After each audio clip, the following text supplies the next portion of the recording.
오늘은 사무엘서 두 번째 시간 갖도록 하겠습니다. 첫 번째 시간에 사무엘서 주제에 대해서 말씀을 드렸었는데 그 주제의 내용을 살펴보면 하나님의 주권, 또 순종이냐 불순종에 따라서 축복과 저주가 내려진다는 것, 또 왕정 체제, 다윗의 언약, 그 흐르고 있는 그 내용에 대해서 좀 말씀을 드렸고요. 그것이 이제 구체적으로 그 사건들 속에서 어떻게 펼쳐지는지 그 내용을 좀 살펴보도록 하겠습니다. 뭐 여러 가지 내용들이 있겠지만 좀 굵직한 사건, 좀 중요한 사건, 이제 그 내용을 좀 중심적으로 좀 살펴보도록 하겠습니다. 먼저 한나의 기도. 한나의 기도는 이제 사무엘상 1장에 나오는 말씀인데 1장의 내용은 성경 말씀이 이렇습니다. 근데 그 간략하게 좀 말씀을 드린다면 한나가 그 아이를 못 낳는 것 때문에 그 첩인 분인나로부터 이렇게 어려움을 겪었습니다. 그래서 이제 하나님 앞에 기도를 하는 그 내용, 그러한 내용이 이제 사무엘상 1장에 나오고 또 이제 그것을 통해서 이제 사무엘이 태어나지 않습니까? 어쨌든 사건의 내용은 그 한나가 겪는 여러 가지 어려움에 대한 또 그것을 이제 어떻게 기도했는지 그것에 대해서 기록을 하고 있습니다. 이제 그 내용을 좀 살펴보면 이런 것이죠. 그 첫 번째로 이 한나의 기도의 중요한 것은 하나님의 섭리를 믿어야 한다는 것이죠. 6절 말씀에 보면 여호와께서 그에게 임신하지 못하게 하심으로 이렇게 되어 있습니다. 6절에 보니까 한나가 임신하지 못하는 이유가 하나님께서 그렇게 하셨다는 것이죠. 이것이 이제 하나님의 주권이 되겠죠. 저희들이 하나님의 주권을 믿는다는 것은 어떤 일이든지 그 우연이 아님을 알아야 됩니다. 절대 우연이 없습니다. 신자의 인생에서 우연은 없습니다. 그 한나의 입장에서도 여호와께서 그에게 임신하지 못하게 하셨다는 것은 이것은 우연히 그런 것이 아니라 하나님께서 그 일을 하셨다는 것. 그래서 하나님의 주권을 믿는 사람들은 하나님 안에서 이 우연이라는 것을 믿지 않는 것이고 또 하나님께서 행하신 일이기 때문에 악한 것이 아님을 믿어야 된다는 것이죠. 그러니까 하나님의 주권을 믿는 사람들, 그 사무엘서의 주제죠. 예, 하나님의 주권이라는 것은 우연한 것이 아니고 악한 것이 아니다. 예, 이것은 이제 저희들이 신앙생활 하면서도 마찬가지로 저희들이 갖고 있어야 되는 신앙의 자세입니다. 우리 성도님들이 처해져 있는 상황과 환경은 우연이 절대 아니고 또 우연이 아니기 때문에 그것은 절대 악한 것일 수가 없다는 것. 예. 악한 거일 수 없다는 것. 절대 악하지 않다는 것이죠. 그래서 이거를 좀 기억을 하시면 좋겠고요. 두 번째로는 그렇다면 그 하나님의 주권 안에서 일어나는 것이라면 이제 싸워야 될 거 아닙니까? 이 어려움에 대해서 이제 싸워야 되는데 어떻게 싸워야 되냐는 것이죠. 저희들이 하나 기억해야 되는 것은 저희들이 이스라엘이라고 이렇게 이야기를 하죠. 이스라엘. 이제 뭐 수없이 들었던 말이죠. 그 이스라엘 이름이라는 뜻은 창세기 32장 28절에 이렇게 기록되어 있습니다. 그가 이르되 내 이름을 다시는 야곱이라 부를 것이 아니요 이스라엘이라 부를 것이니 이는 내가 하나님과 및 사람들과 겨루어 이겼음이니라. 이렇게 기록이 되어 있습니다. 그러니까 이스라엘은 항상 하나님과 겨루어 이겨야 되는 사람들. 그러니까 문제의 당사자와 싸우는 것이 아니라 하나님과 다투어야 되는 사람들. 그것이 이제 뭐 기도의 모습일 수도 있고, 그것이 이제 삶의 모습일 수 있겠지만, 어쨌든 그래야 된다는 것이죠. 그러니까 한나는 분인나 때문에 어려움을 겪고 있는데, 그렇다고 해서 분인나하고 싸워서는 안 된다는 것이죠. 그럼 누구랑 싸워야 되느냐? 이제 싸운다는 표현이 좀 웃기지만, 하나님과 겨뤄야 되는, 예, 그러한 사람이 그 신앙인이라는 것이죠. 그래서 이 한나는 싸움의 대상을 잘 찾았습니다. 그러니까 분인나와 싸워서 어떠한 분쟁과 다툼을 일으키는 삶이 아니라 하나님과 겨루어서 이기는.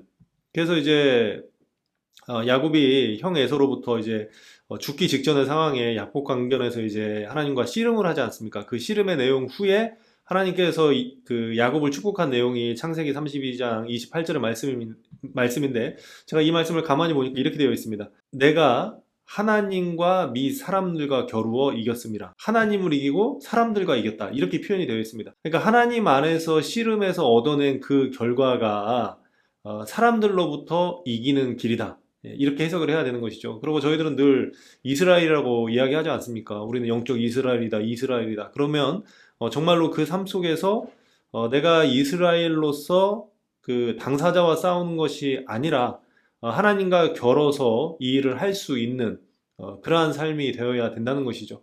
그래서 신앙인들은 싸움의 대상을 잘 찾아야 됩니다. 나를 어렵게 하고 힘들게 하는 그 사람이 내가 싸워야 되는 대상이 아니라 하나님과의 어떠한 그 관계 속에서 승부를 내는 것이고 또 그렇게 됐을 때에 하나님께서 이겼다. 예, 이렇게 말씀을 해주신다는 것이죠. 그래서 하나님과 승부를 보는 것이 아니라 하나님과 보는 것이 사람들에게 승리하는 길임을 기억을 해야 된다는 것이죠. 그 다음에 이제 이 한나의 기도에서 저희들이 기억해야 되는 것은 흔들리지 않는 지킴이 있었다는 것이죠. 왜 그러느냐?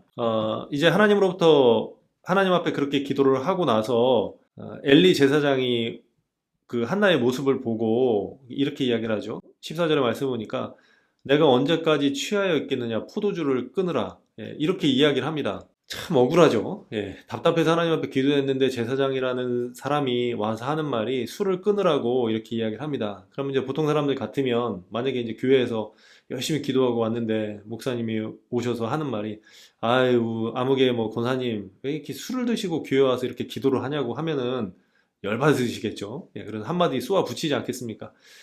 근데 이 한나의 그 자세를 보면 이제 자초지종을 설명을 합니다. 그 여종이 이렇게 힘들고 어려워서 하나님 앞에 이렇게 기도를 한 거고 절대 술 마신 것이 아닙니다. 이렇게 이야기를 했더니 엘리 제사장이 이렇게 이야기를 하죠. 이제 네 기도가 응답을 받았으니까 걱정하지 말고 돌아가라 이렇게 이야기를 합니다. 그러니까 어떻게 보면 참 시험 들기 딱 좋은 거였죠. 열심히 기도하고 마음이 조금 이렇게 가벼워지고 하나님께서 응답하시겠지 하는 믿음을 가지고 좋은 마음에 나오는데 탁 어려움이 있는. 그러니까 교회에서 예배드리고 은혜 받고 나면 꼭 어려움이 오는 거와 비슷한 상황이죠. 근데 이 한나는 흔들리지 않는 지킴이 있었습니다. 그러니까 은혜 뒤에는 항상 시험이 있습니다. 그러니까 사단은 항상 은혜 전에 방해를 합니다. 은혜를 받지 못하도록 방해를 하고 은혜를 받은 뒤에는 공격을 합니다. 예, 이것이 이제 항상 그 신앙의 도식이죠.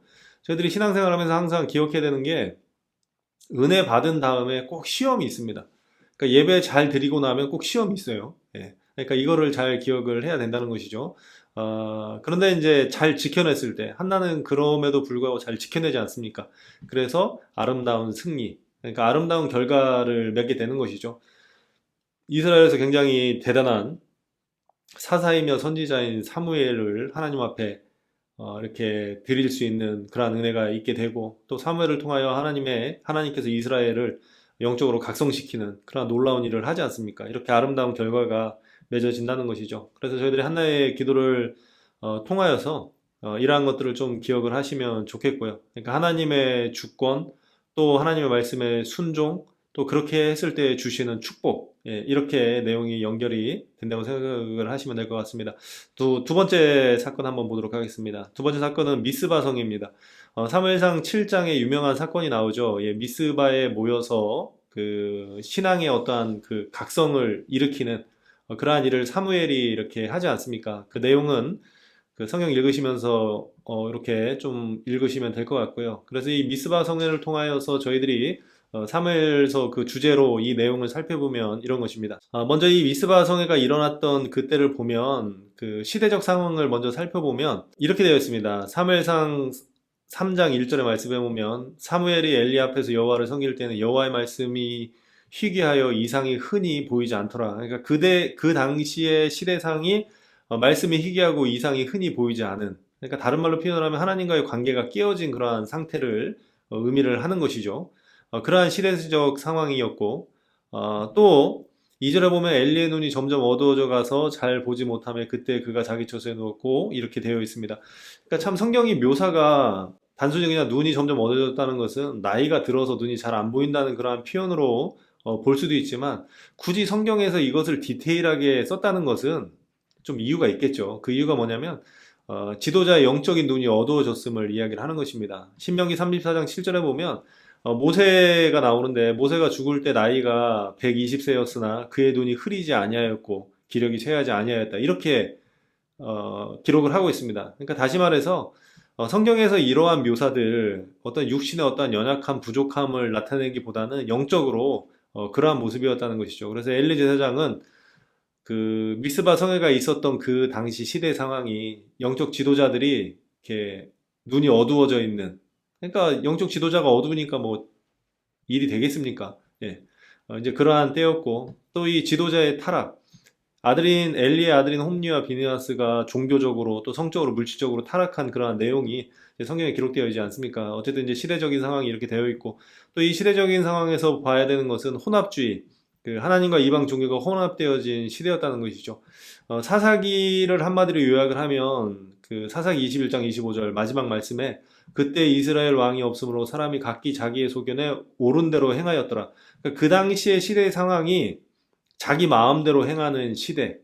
예. 그리고 자기 마음대로 행하다 보니까 그 당시에 그곳에 있었던 원주민들, 그들이 가지고 있었던 종교와 하나님을 믿는 그러한 신앙이 혼합되어져 있는 그러한 상황이었다는 것이죠. 그러니까 영적으로 굉장히 혼탁했던 그러한 시대였다. 예, 라는 것이죠. 근데 특이한 것은 그럼에도 불구하고 사무엘은 자기 자신을 잘 지켜냈다는 것이죠. 보여지는 것에 현혹되지 않았고요. 그러니까 이 시대를 살아가면서 저희들에게 보여지는 것이 얼마나 악하고 나쁜 것들이 많습니까?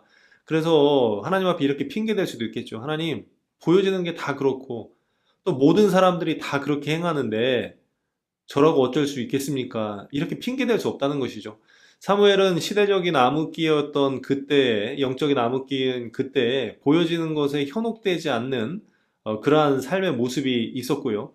또 모든 사람들이 행하는 대로 자기 마음대로, 예. 그러니까 사무엘서의 주제가 왕이 누구냐는 것이죠. 하나님이 왕이 되어져야 된다는 것인데 사무엘은 끝까지 자기 자신을 지켜냈죠. 하나님이 왕이 되시도록 지켜냈던, 예, 그러한 모습. 그래서 하나님과의 관계를 끝까지 유지했던 그러한 사람으로 성경은 기록을 하고 있습니다.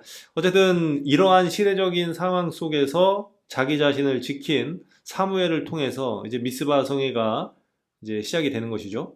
그래서 이 미스바 성회가 갖는 의의가 있습니다. 그것은 뭐냐면 회개의 역사였죠. 미스바 대성회였던 이 미스바 성회는 그 회개의 운동이 일어납니다. 그 회개의 운동이 뭐냐면 회개의 내용이 뭐냐면 하나님이 왕이 아니었음을 회개를 합니다. 그러니까 신앙인의 삶은 딱 두 가지입니다. 내가 왕이 되든지 하나님이 왕이 되든지 뭐 중간은 없습니다. 예. 둘 중에 하나예요. 하나님이 나를 통치해서 하나님이 왕이 되시든지 아니면 내가 왕이 돼서 내 마음대로 하든지 사사기의 그러한 내용처럼 왕이 없어서 자기 소견에 보기에 좋은 대로 행했다는 그 말씀처럼 둘 중에 하나입니다. 하나님이 왕이시든지 내가 왕이든지. 예. 지금도 마찬가지죠. 예. 그래서 사무엘서의 주저가 왕정 체제를 구축을 하는 그러한 내용인데 그 왕정 체제는 단순히 그 사회적인 왕정 체제뿐만 아니라 그 이스라엘에게 누가 왕이냐, 그래서 어떻게 왕을 세워야 되는지, 어떠한 모습이 진정한 왕의 통치인지에 대하여 이야기를 하고 있는 것입니다. 그래서 이제 이 미스바 대성회를 통해서 이제 각성 운동이 일어나는 것이죠. 그래서 그 회개의 내용은 하나님이 왕이 아니었음을 회개를 하는 것이고, 또 하나는 하나님만 사랑하지 않았음을 회개하는 것. 저희들이 하나님이 왕이 되셨다는 것은 하나님만이 나의 사랑의 대상이 되어야 된다는 것이죠. 많은 사람들이 신앙생활을 하면서 하나님보다 더 사랑하는 것이 있고, 이것을 우상이라고 하죠. 하나님과 동일하게 사랑하는 것이 있습니다. 예.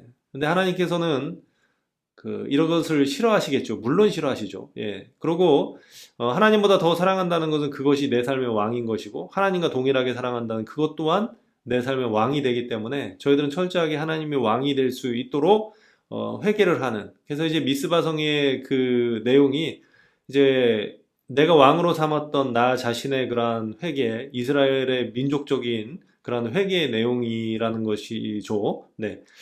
두 번째로는 이렇게 왕을 바꾸고 나서, 그러니까 내가 왕이 아니라 하나님이 왕이 됐을 때에 하나님과의 관계가 회복이 됩니다. 그러니까 하나님의 관계가 회복이 되었다는 것은 이제 하나님의 뜻을 분별할 수 있고 하나님의 은혜가 함께하는 그러한 모습이 된다는 것이죠. 그래서 이 회복의 내용에 가장 중요한 것은 항상 기다리시는 하나님의 은혜가 다시금 기회를 주신다는 것이죠. 이스라엘이 가나안 땅을 점령을 하고 가나안 땅에 살면서 얼마나 많은 타락과 그러한 범죄와 또 하나님 보시기에 악한 일들을 행했습니까? 그러나 그때마다 그들이 회복할 수 있었던 이유, 이 미스바 대성회가 있을 수 있었던 그 이유가 항상 기다리신 하나님의 은혜가 다시금 그들에게 기회를 주신다는 것이죠. 그래서 이제 왕을 바꾸고 났을 때에 하나님께서 주시는 회복이 있는 것이고, 또 이 회복은 이 응답으로 이렇게 연결이 됩니다. 이 미스바에 이스라엘 사람들이 모였다는 소식을 듣고 그 블레셋이 잘 됐다. 예, 가뜩이나 찾기도 힘든데 다 모여 있다고 하니까 그들을 제거를 해야 되겠다 이렇게 생각을 했겠죠. 근데 하나님께서 놀랍도록 응답을 하십니다.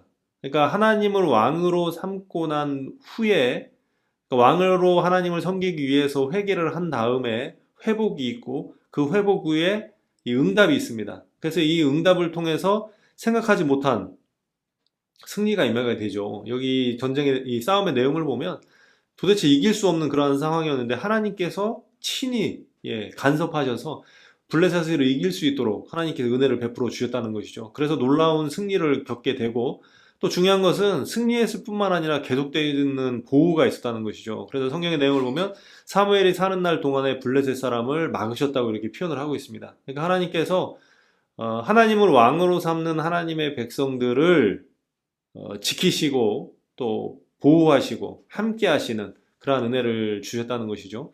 이제 미스바 성에 대한 그런 말씀이었고요. 세 번째 사건, 그 이제 성경을 그냥 읽으시면 됩니다. 그래서 이제 중요한 이제 몇 가지 사건을 통해서 그 주제와 이렇게 연결이 된다고 이제 말씀을 드리기 위해서 이렇게 하는 것입니다. 두 가지 사건이 있었습니다. 사울이 하나님으로부터 기름 부음을 받고 이스라엘의 왕이 되지 않습니까? 근데 이제 결정적인 타락의 사건이 있습니다. 그 첫 번째 사건이 사무엘상 13장 그 말씀인데 그 블레셋과의 전쟁에 대하여 이렇게 내용이 나옵니다. 그 내용은 뭐냐면 사무엘이 기다리라고 합니다. 그러니까 이스라엘이 전쟁을 할 때는 하나님 앞에 예배를 드리고 제사를 드리고 나서 이제 전쟁을 시작을 해야 되는 것이죠. 그게 이제 이스라엘이 전쟁을 하는 그러한 이제 순서인데 사울이 아무리 기다려도 이제 사무엘이 오지 않습니다. 그래서 이제 마음은 급하죠. 사람들은 막 흩어지기 시작하고 또 블레셋 군대를 보니까 마음의 불안감은 커지고 그러다 보니까 사울이 대신 사무엘 대신 이제 번제를 드리죠. 하나님 앞에 그 번제를 드리고 제사를 드리고 이제 전쟁을 이제 시작하려고 할 때 마침 이제 사무엘이 오지 않습니까? 그러고 나서 이제 책망을 하게 되죠. 왕이 이 한 행동이 이것이 도대체 뭐냐? 이렇게 망령되이 행했냐? 뭐 이제 이러한 질문을 합니다. 어쨌든 이제 거기서부터 이제 하나님과의 관계가 이제 깨지기 시작을 했고요. 또 하나 이제 중요한 사건 중에 하나가 사울의 타락의 중요한 사건 중에 하나가 이 아말렉과의 그러한 전쟁이 그 사무엘상 15장에 이렇게 기록이 되어 있습니다. 그러니까 전쟁의 내용은 뭐냐면 아말렉을 진멸하라고 했죠. 사람이든 가축이든 모든 것들을 다 죽이라고 했었는데 사울이 그 왕도 살려두고 또 좋은 재물들은 다 죽이지 않고 또 이렇게 남겨두는 그러한 이제 사건이 있었습니다. 그래서 이제 이 두 가지 사건에 대해 이 두 가지 사건이 이제 사울이 몰락하는 이제 그러한 큰 역할을 했던 그러한 사건인데 이 사건을 통해서 저희들이 생각해 봐야 되는 건 무엇이냐면 첫 번째로는 두려워해야 하는 대상이 누구냐는 것이죠. 그 사울 실패의 가장 큰 원인은 하나님보다 사람을 두려워했기 때문입니다. 그 여기 보면 그 블레셋과의 전쟁에 있을 때 12절의 말씀은 이렇게 되어 있습니다. 그 왜 왕이 제사를 드렸습니까? 이렇게 이야기했을 때 그 사울이 이렇게 이야기합니다. 백성은 내게서 흩어지고. 그러니까 이 사울은 항상 기준이 사람이에요, 사람. 그러니까 하나님이 왕이 아니에요. 사람이 더 중요한 거예요. 사람의 눈치를 본다는 것은 하나님께서는 그 당연히 번제를 사무엘이 드려야 된다고 이야기를 했기 때문에 제사장이 드려야 되기 때문에 사무엘이 드려야 되는 것이 당연한 것이죠. 지금까지 그렇게 해왔고 앞으로도 그렇게 해야 되는 것이고 그런데 사울은 자기가 그것을 하지 않습니까? 이건 뭐냐면 사람들을 두려워했다는 거예요. 그래서 성경도 이렇게 이야기를 하고 있습니다. 백성은 내게서 흩어지고 당신은 정한 날에 오지 아니하고 블레셋 사람은 믹스마에 모였음을 내가 보았으므로 다 사람이죠. 백성은 내게서 흩어지고 블레셋 사람은 이렇게 사람들이 보였다는 것이죠. 이것이 이제 사울의 이제 실패적인 그러한 이유고, 그러니까 하나님이 왕이 되지 않은 사람의 가장 큰 특징은 사람들의 눈치를 볼 수밖에 없는 거예요. 하나님이 왕이 되면 사람들의 눈치를 안 봐도 되는데, 그 하나님이 왕이 되시지 못했기 때문에 그런 것이고, 또 이 아말렉의 사건을도 보면 이렇게 되어 있습니다. 그 15장 24절의 말씀을 보면 내가 백성을 두려워하여 그들의 말을 청종하였음이니라 이렇게 되어 있죠. 백성을 두려워하여. 그러니까 하나님이 왕이 아니시기 때문에 사람이 두려운 거예요. 그래서 하나님이 왕이 아니기 때문에 하나님 말을 청종하는 것보다 그들의 말을 청종한다. 이렇게 표현이 되는 것이죠. 그러고 나서 이제 그럼에도 불구하고 다윗 같으면 회개를 했겠죠. 내가 하나님을 왕으로 모시고 그렇게 했어야 되는데 내가 잘못했습니다. 이렇게 회개를 해야 되는데 사울의 말이 걸작입니다. 30절의 말씀에 보면 사울이 이르되 내가 범죄하였을지라도 죄는 죄지만 그래도 이제 청하옵나니 내 백성의 장로들 앞과 사람이죠. 이스라엘 앞에서 사람이죠. 예. 그러니까 사람들 앞에서 나를 높여달라고 이야기를 합니다. 그러니까 하나님 앞에 철저히 회개를 하고 하나님이 왕이 되셨다면 먼저 왕이신 하나님 앞에 회개를 하고 그 문제가 해결된 다음에 사람과의 관계를 풀어내야 되는데 하나님이 왕이 아니라 사람들이 왕이기 때문에 백성들과 이스라엘 앞에서 이제 성경이 이렇게 표현을 하고 있는 것입니다. 예, 그래서 그 사울의 가장 그 타락의 이유가 사람들을 두려워하기 때문에 그 이유는 왕이 하나님이 아니시기 때문에 그렇다는 것이죠. 신앙인이라는 이름을 가지고 살아가는 사람들 대부분이 하나님이 왕이 아니시라 자신이 왕으로 살아갑니다.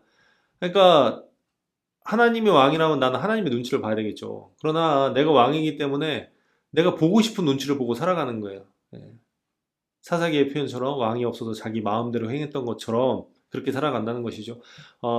하나님이 왕이 된다는 것은 왕이신 하나님의 통치를 받는 것이고, 내가 왕이 된다는 것은 내 마음대로, 내가 두려워해야 될 사람이 있으면 내 마음대로 두려워하고, 이렇게 되는 것이죠.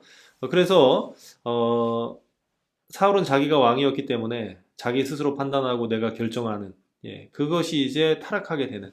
그러니까 하나님의 왕이 아니시기 때문에 그렇게 됐다. 이제 이렇게 보시면 되고요. 이제 또 다른 사건입니다. 다윗과 골리앗 사건, 저희들이 잘 아는 사건이죠. 사무엘상 17장의 말씀에 나오는데 다윗과 골리앗의 싸움은 이제 굉장히 유명한 사건이기 때문에 성경을 읽어 보시면 이제 그러한 내용들을 인식을 할 것이고요. 이것을 통해서 이제 그 사무엘서 주제와 이렇게 연결을 해보면 이런 것입니다. 당당함. 예.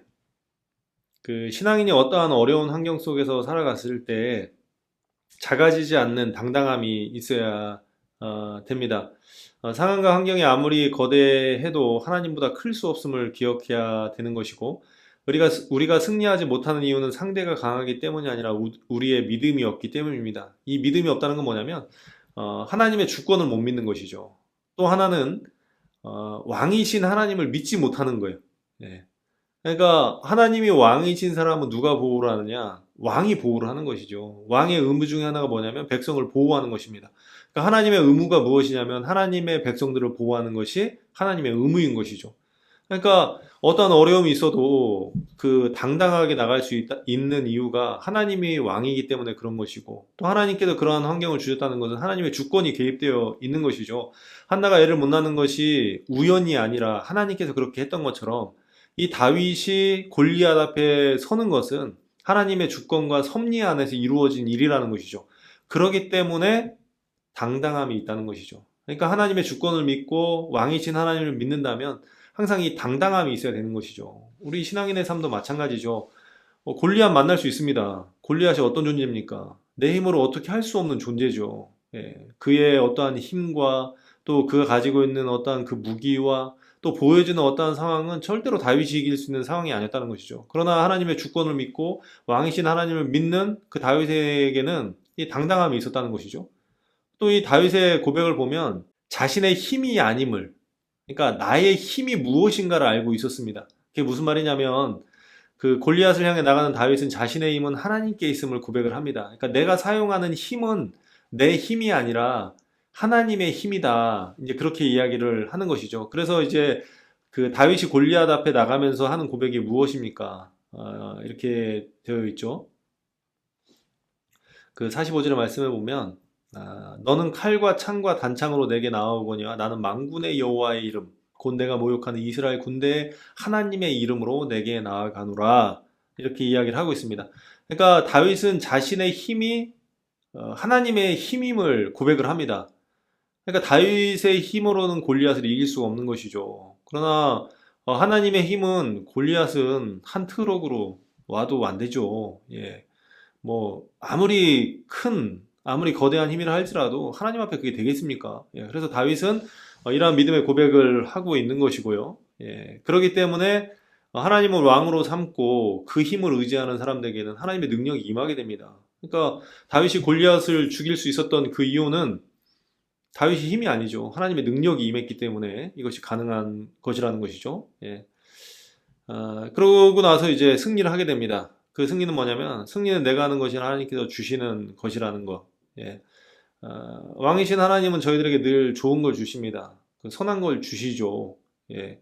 만약에 성경에 다윗이 하나님의 이름을 가지고 골리앗에게 나갔는데 골리앗에게 죽었다 이렇게 기록이 되겠습니까? 성경이 말도 안 되는 일이지만 이겼다 이것이 성경의 말씀이 되겠죠. 그 이유는 무엇이냐면 승리라는 것 자체가 내가 하는 것이 아니라 하나님께서 주시는 것이기 때문에 그렇죠. 그래서 내 실력, 내 열심이 아닌 하나님의 은혜, 예, 내 안에 것으로 그 승리가 되는 것이 아님을 기억을 해야 된다는 것이죠. 그래서 신앙인들은 항상 기억을 해야 됩니다. 내 것으로 하는 것이 아니라는 거, 예, 이것을 기억을 해야 되는 것이고, 그러니까 늘 주제는 그렇습니다. 하나님의 주권을 믿고 하나님이 왕이심을 고백하고 담대하게 나아갈 때 하나님께서 주시는 그러한 은혜가 있다는 거. 이것이 이제 사무엘서의 전체적으로 흐르는 그러한 내용이고요. 또 이제 다른 사건을 한번 살펴보겠습니다. 이제 다윗이 이제 사울을 살려줬던 그 사건이 이제 두 사건이 나오죠. 엔게디 동굴 사건이 나오죠. 예, 그것이 이제 그 사무엘상 24장과 또 사무엘상 26장에 나옵니다. 하길라 기습 사건. 내용은 이렇습니다. 그 사울이 계속 다윗을 쫓아가죠. 예, 이제 죽이려고 이제 쫓아가는 그러한 상황인데 이 엔게디 동굴 안으로 사울이 들어옵니다. 참 신기하죠. 예, 거기에 보면 이제 그 뒤를 보기 위해서 이렇게 들어왔다고 하는데 그때 이제 생리 현상이 일어났기 때문에 이제 그 일을 해결하기 위해서 들어왔는데 마침 그때에 다윗이 그 안에 있었죠. 예, 그런데 이제 다윗이 그 사람을 죽이지 않고 사울을 죽이지 않고 이제 살래 보냈던 사건이 이제 엔게디 동굴 사건이고 또 하길라 기습 사건도 있습니다. 그 하길라라는 곳에 이제 다윗이 있다는 소문을 듣고 이제 이 사람들이 오죠. 사울이 또 잡기 위해서. 근데 신기한 게 다 이제 잠들고 있었어요. 그럴 때 이제 다윗과 이 아비새가 가서 사울을 죽일 수 있음에도 불구하고 그 죽이지 않고 창과 물병만을 가지고 왔던 그 사건. 이것이 이제 두 가지 사건인데 이 사건을 통해서 저희들이 삶에서 주제와 이렇게 연결시켜보면 이런 것이죠. 판단. 이게 참 신기한 게 뭐냐면 여기 이제 분명히 죽일 수 있는 상황이죠. 그 사절의 말씀을 보면 다윗의 사람들이 이르되 보소서 여호와께서 당신에게 이르시기를 내가 원수를 내 손에 넘기리니 내 생각에 좋은 대로 그에게 행하라 하시더이다. 이것이 그날이니이다. 그러니까 엔게디 동굴에서 사울을 딱 보는 순간 이건 죽일 수 있다. 죽여도 된다. 이렇게 사람들이 이야기를 합니다. 사울은 사람들의 말을 듣기 때문에 그 말에 홀깃할 수 있겠지만 다윗은 하나님의 주권을 믿기 때문에 사람들이 그렇게 이야기를 해도 그것을 그렇게 듣지를 않습니다. 예, 참 신기하죠. 또 하나는 뭐냐면은 그 하길라 기습 사건의 내용도 보면 이렇게 되어 있습니다. 그 12절의 말씀에 여호와께서 그들을 깊이 잠들게 하셨으면 그들이 다 잠들었다 이런 표현이 나오고 또 그 아비새가 또 죽이겠다고 이야기를 합니다. 창을 뭐 두 번이나 찌를 필요도 없다 이거는. 예, 그냥 죽일 수 있다. 그러니까 사람들이 이렇게 이야기를 하는데도 다윗은 아니다 이렇게 이야기를 하고 또 이런 표현들을 씁니다. 여호와의 기름 부은 자를 치는 것을 여호와께서 금하신다. 예, 이렇게 이야기를 하는 것이죠. 상황이 아니라 말씀이 기준된다는 것, 이거는 하나님의 주권을 믿는 거예요. 그러니까 상황이라는 것은 사람의 눈치를 보는 것이고 말씀이 기준이 된다는 것은 하나님의 주권을 믿는 것입니다. 그러니까 상황이 아무리 좋아도 그것이 하나님의 뜻과 어긋날 수 있다는 것, 이것을 기억을 해야 된다는 것이죠. 아까도 여기 보면 그 12절에 여호와께서 그들을 깊이 잠들게 하셨으므로 그들이 다 잠들었다. 그래서 이 깊은 잠이라고 하는 표현이 나오는데 이 깊이 잔다는 타르테마라는 이 히브리어는요. 그 창세기 2장 21절에 하나님께서 아담을 하나님의 능력으로 재우시죠. 그러고 나서 이제 그 갈빗대를 취해서 하와를 만들었던 그때 쓰였던 단어. 그러니까 지금 이 사울과 사울의 신복들 왕이 자는데 신하들이 그거를 보초를 쓰지 않고 잔다는 거 말이 안 되는 것이죠. 그들이 잤다는 것 자체가 이게 하나님의 능력으로 그렇게 됐다는 거예요. 그렇게 보면 다윗 입장에서는 그 다윗이 거기 갔을 때 거기에 며칠 동안 뭐 검문을 받은 것도 아니고 검문을 받았다면 통과도 할 수 없겠죠. 다윗은 워낙 유명한 사람이니까 모두 다 알지 않겠습니까? 그런데 거기까지 갈 수 있었다는 거, 또 그것에 빗대서 함께 갔던 그 아비새의 그러한 그 표현을 보면 이건 분명히 죽일 수 있는 상황이라는 거, 그렇게 이야기를 하지 않습니까? 근데 하나님의 주권을 믿는 사람은 그렇게 판단하지 않습니다. 사람의 판단을 믿지 않고 상황의 흐름을 믿지 않고 하나님의 뜻이 무엇인지를 구별할 수 있는, 그런 것이고, 그러다 보니까 이제 다윗은 기다리죠. 언제까지요? 하나님께서 일하실 때까지. 그 하나님께서 일하시는 건 뭐냐면, 이제 나중에 이제 저희들이 알다시피 그 사울과 그 아들들이 전쟁에서 이제 죽지 않습니까? 그때까지 기다리는 거예요. 이 기다림이 얼마나 힘들겠습니까? 그 하루 이틀도 아니고 그 10년 남짓 되는 그 시간 동안 늘 쫓겨다니고, 또 쫓겨다닌다는 것이 이게 쉬웠겠습니까? 때로는 굶을 때도 있고 좋지 않은 곳에서 잠자리를 자야 될 때도 있고, 또 코미까지 다가오는 그러한 생명의 위협을 느끼고 살았던 그러한 시간들, 이것이 말이 안 되는 것이죠. 그러나 하나님의 주권을 믿는 사람들은 하나님께서 일하실 때까지 끝까지 견뎌낸다는 것, 이것이 하나님의 주권을 믿는 그러한 사람들의 특징이라는 것, 이렇게 기억을 해야 되는 것이고요. 어, 하나 사건만 더 보도록 하겠습니다. 지난 시간에 25분 했으니까 제가 35분까지만, 그렇게 하겠습니다. 그 다윗의 범죄, 이렇게 잘했던 사람도 이제 범죄를 할 수 있죠. 이제 두 가지 사건이 나옵니다. 사무엘하 12장에 보면, 우리아의 아내 바세바를 범했던 그러한 사건이 나오고, 뭐 유명한 사건이니까 어떤 내용인지 아시죠? 또 사무엘하 24장에 보면 그 인구수를 계수했던 그 사건에 대하여 이렇게 기록이 되어 있습니다. 그 내용에 대하여 그 사무엘서 주제의 내용이 어떻게 연결되는지 한번 보겠습니다. 첫 번째로는 하나님을 두려워한다는 것이죠. 하나님이 왕이기 때문에 사람들을 두려워하는 것이 아니라 하나님을 두려워하는 것이죠. 그 당시에 이 바세바를 범했을 때 다윗의 왕권이 굉장히 견고한 때였죠. 그러니까 왕이라는 것은 지금의 어떠한 뭐 대통령과 뭐 비교할 수 있는 게 아니죠. 지금은 뭐 대통령도 잘못하면 탄핵을 받는 시대지만, 그때는 왕이 웬만큼 저기에서는 뭐 구테타가 일어나기 전에는 이 흔들림이 없습니다. 그러니까 사람 하나 죽이고 살리는 것은 아무것도 아니죠.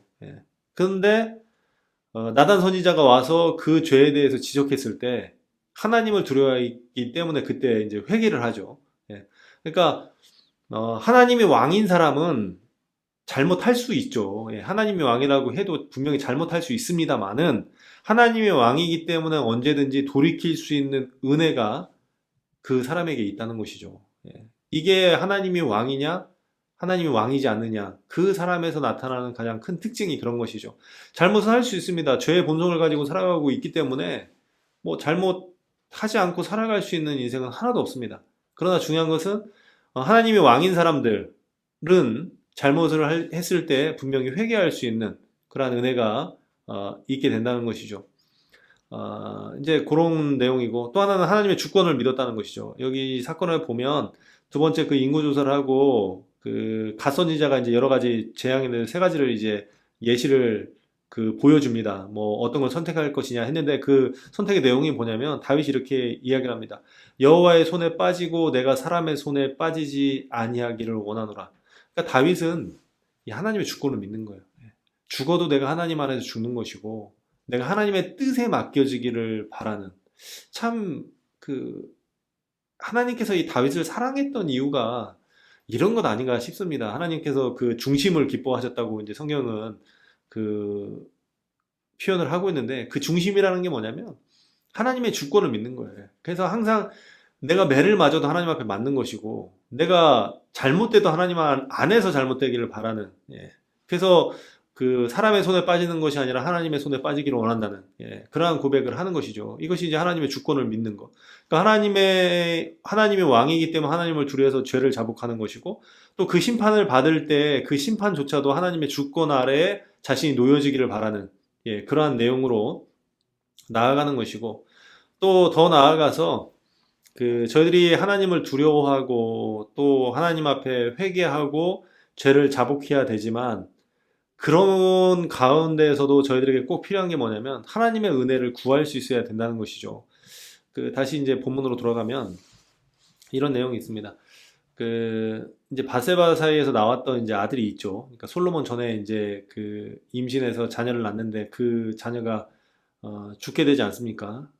근데 이제 왕이 이 다윗이 이 아이가 죽기 전에 굉장히 슬퍼하며 금식하며 기도를 합니다. 그래서 신하들이 얼마나 걱정을 했는지 이제 아이가 이제 죽었을 때 왕에게 그 소식을 알리기가 두려운 거예요. 죽기 전에 이렇게 하나님 앞에 기도하면서 그렇게 살려달라고 몸부림쳤는데 아이가 죽었다는 소식을 들으면 왕이 그러니까 이상하게 뭐 이렇게 더 이렇게 상황태가 악화될 수 있기 때문에 쉬쉬하려고 하는 그때 이제 다윗이 알게 되죠. 근데 신기한 거는 아이가 죽었음을 알고 죽기 전에는 그렇게 슬퍼하고 금식하더니 그 죽었다는 소식을 듣고 밥을 먹고 하는 이제 이러한 내용들이 이렇게 나오죠. 예. 그러면서 이렇게 이야기를 합니다. 아이가 살았을 때 내가 금식한 것은 혹시 여호와께서 나를 불쌍히 여기서 아이를 살려주실지 누가 알까 생각하려니와 지금은 죽었으니 내가 어찌 금식하랴 내가 다시 돌아오게 할 수 있느냐 나는 그에게로 가려니와 그는 내게로 돌아오지 아니하리라. 슬프지만 하나님의 주권을 믿기 때문에 이미 하나님께서 결정하신 일이기 때문에 그것에 대해서 더 이상 왈가불가하지 않겠다. 할 수도 없고 해서도 안 된다. 이러한 표현을 쓰고 있는 것이죠. 그런데도 그 내용 안에는 끝까지 노력하는 다윗의 모습을 볼 수가 있습니다. 죄를 회개하며 하나님의 은혜를 기대하는 그러한 모습. 그러니까 하나님에 대해서 너무나 잘 알고 있는 것이죠. 하나님께서 죄를 심판하시지만 그래도 그럼에도 불구하고 은혜를 베풀어 주시는 그 하나님의 은혜가 있다는 것. 그렇기 때문에 아이의 생존을 위하여 은혜를 구했던 다윗의 모습을 볼 수가 있고요. 또 하나님의 손에 빠지기를 바라는 그러한 마음으로 또 이제 다윗이 회개하는 그 기도 내용이 이제 거기에 기록이 되어 있지 않습니까? 그래서 하나님의 진노가 그치게 되는, 거기 보면 하나님께서 그 일을 행한 것을 그 후회하셨다 뭐 이런 표현인데 그는 이제 후회라는 것보다는 이제 한탄하셨다 이제 이러한 표현이 맞습니다. 그래서 그러한 내용이 나오는 것은 그 항상 하나님의 은혜가 있음을 다윗은 알고 있었다는 것이죠. 다윗이 참 하나님의 마음을 잘 알았던 것 같고 참 지혜로운 그러한 사람이 아니었던가 생각합니다. 어쨌든 이제 여기까지 이렇게 하겠습니다. 그러니까 사무엘서는 그냥 읽으시면 돼요. 읽으시면 되고 뭐 그 첫 시간에 말씀드렸다시피 그 네 가지 내용 하나님의 주권 또 왕정 체제 또 순종이냐 불순종이냐에 따라서 축복과 저주가 임한다는 것, 또 다윗 언약, 하나님의 약속이 그 인생을 어떻게 끌고 가는지, 이제 그러한 것들을 틀로 가지시고 사무엘서를 읽으면은 뭐 어렵지 않고 또 재밌는 내용들이 많으니까 그렇게 읽을 수 있으리라 생각합니다. 제가 자료에 따른 그 사무엘서에 나오는 사람들의 명단을 좀 작성을 했습니다. 한 60명 정도 되는 것 같더라고요. 뭐 대충 이제 대략적으로 나왔던 사람들이 있으니까 그거는 이제 조금 참고를 하시고요. 예를 들어서 뭐 사무엘서에 요나단이 3명이나 나옵니다. 다윗의 친구도 나오고 어쨌든 이제 세 사람이 나오는데 이제 그런 것들을 이제 대조해서 보면 그 헷갈리지 않고 또 이렇게 볼 수 있으리라 생각합니다. 3회에서 이렇게 마치도록 하겠고요. 다음에 또 만나 뵙도록 하겠습니다. 항상 건강하시고 말씀을 통해서 기뻐하시는 삶이 되시기를 주님의 이름으로 축복합니다. 감사합니다.